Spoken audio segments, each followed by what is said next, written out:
Hey y'all! Today we're talking about something close to my heart, becoming more self-sufficient by growing our own food. With prices going up at the grocery store, there's never been a better time to get our hands dirty and start planting.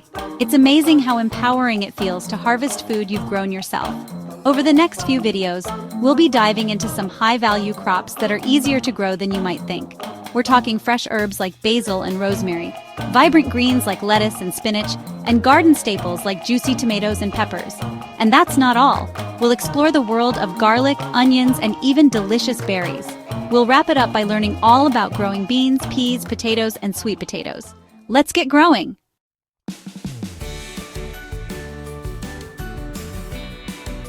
Let's start with herbs. They're incredibly easy to grow and they add so much flavor to our favorite dishes. Plus, can we talk about the amazing aroma of fresh herbs? It just brightens up the whole kitchen. Some of my go-to herbs are basil, cilantro, mint, rosemary, and thyme. They all thrive in well-drained soil and love plenty of sunshine. You can plant them in pots on your porch or even dedicate a small section of your garden. When it comes to watering, herbs like their soil moist but not soggy. Just stick your finger in the soil, and if it feels dry an inch or two down, it's time to water. And don't forget to harvest regularly. The more you pick, the more they'll grow. Speaking of harvesting, just snip off the leaves as you need them. You can use them fresh or dry them for later use. I love hanging herbs upside down in a cool, dark place to dry. They add so much rustic charm to the kitchen.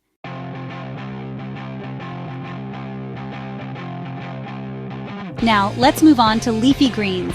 These nutritional powerhouses are incredibly fast-growing and versatile in the kitchen. From salads to smoothies to stir-fries, the possibilities are endless. We'll focus on lettuce, spinach, kale, and arugula, which are all relatively easy to grow.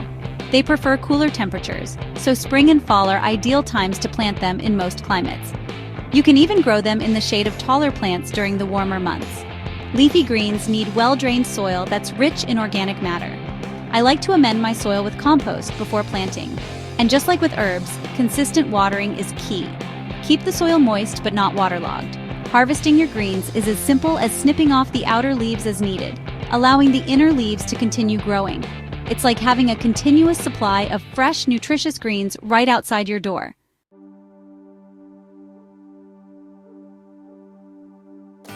Hey y'all, let's talk tomatoes. They're like the heart of a good summer garden, don't you think? Juicy, flavorful, and so versatile in the kitchen. Whether you're dreaming of fresh salsa, homemade sauce, or just a simple tomato sandwich, there's nothing quite like the taste of a homegrown tomato. Now, growing tomatoes does take a bit of patience and love, but trust me, the rewards are well worth it. We're gonna walk through each step together, from starting those tiny seeds to harvesting those beautiful ripe tomatoes. We'll start with the basics. Tomatoes thrive in warm weather and plenty of sunshine. They need rich, well-drained soil, so make sure you amend your garden bed with some good compost before planting. And remember, tomatoes come in all shapes and sizes, from tiny cherry tomatoes to big beefsteak varieties. So have fun choosing the ones that best suit your family's taste buds and cooking style.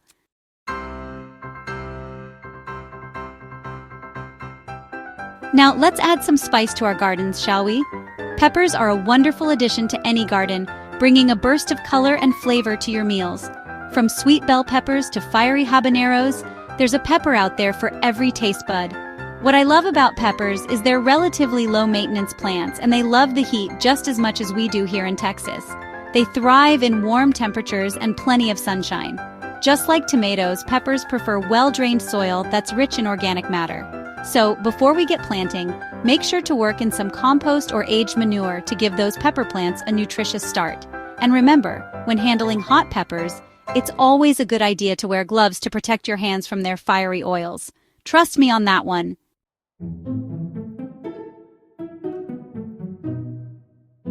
Let's talk about some kitchen staples that no garden should be without: garlic and onions. They're the foundation of so many delicious dishes, adding depth and aroma to our cooking. And the best part, they're incredibly easy to grow. Now, garlic is a cool weather crop, meaning we'll plant it in the fall and harvest it the following summer.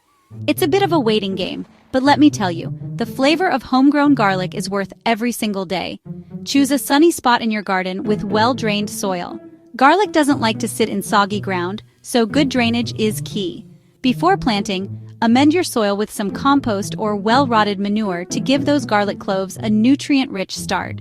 When selecting garlic for planting, make sure you choose seed garlic, which you can find at your local nursery or online. These bulbs are specifically grown for planting and will produce the best results.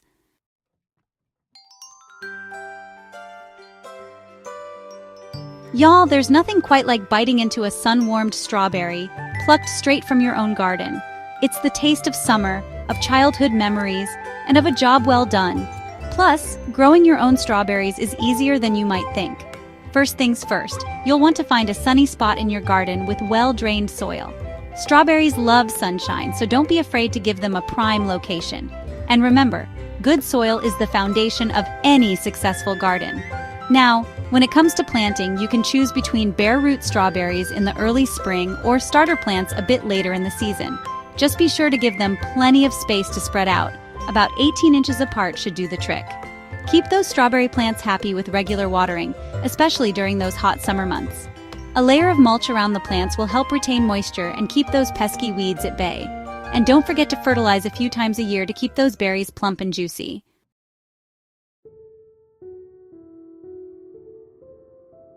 Hey y'all, let's talk beans and peas. These little guys are like the hidden gems of the garden. They're packed with protein, which is amazing for you, and they actually help your soil out at the same time. Now, when you're picking your spot, think about sunshine. Beans and peas, they love to soak up those rays, so find a spot in your garden that gets at least 6 good hours of sunlight every day. And speaking of soil, you want it nice and loose. Before you plant anything, work in some good old-fashioned compost. It's like giving your beans and peas a head start in life. Trust me, they'll thank you for it, come harvest time. Now let's talk about timing. You can usually start your bean and pea seeds directly in the ground after the last frost. Just make sure the soil is nice and warm. Think about a cozy 70 degrees.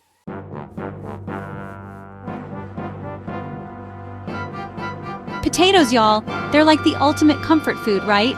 And the best part is, they're surprisingly easy to grow yourself.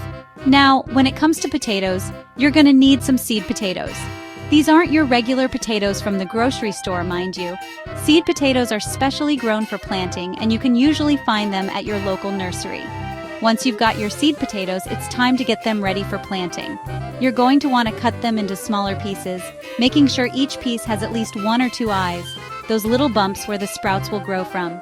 Now let those cut pieces sit out for a day or two to let the cut edges dry. This helps prevent them from rotting in the ground. Trust me, nobody wants a rotten potato.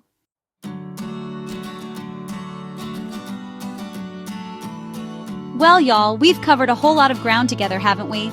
From herbs to berries, beans to potatoes, we've explored some of the most rewarding and delicious crops you can grow right in your own backyard. And you know what the best part is? You don't have to be a gardening expert to make it happen.